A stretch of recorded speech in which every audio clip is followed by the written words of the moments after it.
चावला साहब काफ़ी देर से इंतजार करें। चावला साहब, अब बातें तो बड़ी अच्छी अच्छी दिख रही हैं, आप भी कुछ अच्छी बातें जो जोड़ना चाहें अच्छे सुझाव के तौर पर क्या कहेंगे? और जी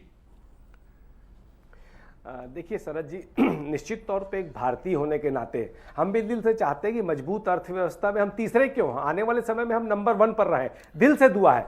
लेकिन क्या होता है, देखो चाणक्य ने कहा है ना कि आदमी क्या कह रहा है उसकी कोई वैल्यू नहीं होती, आदमी क्या कर रहा है उसकी वैल्यू होती है। सच्चाई तो यह है कि आम आदमी के दाल के पतीले में आज दाल नहीं सिर्फ पानी बचा है। अभी जैसे हमारे मित्र डॉक्टर साहब ने कहा कि भाई इंश्योरेंस में एफडीआई से क्रांतिकारी निश्चित तौर पे आना चाहिए, दिल से चाहते, पर आप हेल्थ इंश्योरेंस से जीएसटी तो हटा दीजिए, आयुर्वेद को बढ़ावा तो दीजिए, हाउसिंग लोन की ब्याज दर कम तो कीजिए, जल जीवन में जो भ्रष्टाचार इतना हो गया उसको तो कम कीजिए, रिचार्ज इतना महंगा हो गया 28 दिन की वो है, वो तो सरकारी अस्पतालों में अव्यवस्था का आलम यह है कि आपने आयुष्मान कार्ड एक अच्छी योजना है, लेकिन एक रणनीति के तहत आता है सरकारी हॉस्पिटलों में कि वो निजी अस्पताल की तरफ जाने के लिए मजबूर हो जाता है और निजी अस्पताल में आयुष्मान कार्ड लेते नहीं है, उसको जो है जनरल वार्ड में रखा जाता है। तो ऐसे ही कई प्रॉब्लम होती है, उस पर भी ध्यान देना चाहिए। मनरेगा जैसी योजनाओं को आप बढ़ावा दो, एमएसएमई के लिए आप घोषणाएं जरूर करो, पर उसमें प्रोडक्शन कास्ट कैसे कम हो, मैन्युफैक्चरिंग कैसे बढ़े, उस पर भी ध्यान देना चाहिए। देखो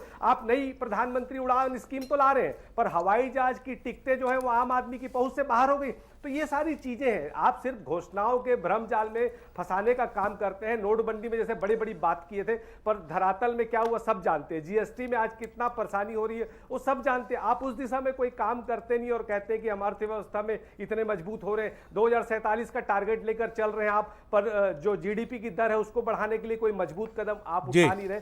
सच तो यह है कि आपकी इकोनॉमिक ग्रोथ तभी बढ़ेगी जब आम आदमी के हाथ में पैसा बचेगा, महंगाई कम होगी। जब आम आदमी के हाथ में पैसा आएगा तो मार्केट में खर्चा करेगा तो आपकी इकोनॉमिक ग्रोथ ऑटोमेटिक बढ़ेगी। एमएसपी पे कोई बात नहीं हो रही तो उस पर भी बात होनी चाहिए और ग्रामीण क्षेत्र पे विशेष ध्यान देना चाहिए। सिर्फ घोषणाओं के भ्रम जाल और आंकड़ों के भ्रम जाल में ये बजट फंस के नहीं रहना चाहिए, जमीनी धरातल में भी ये बजट दिखना चाहिए। निश्चित तौर पर ये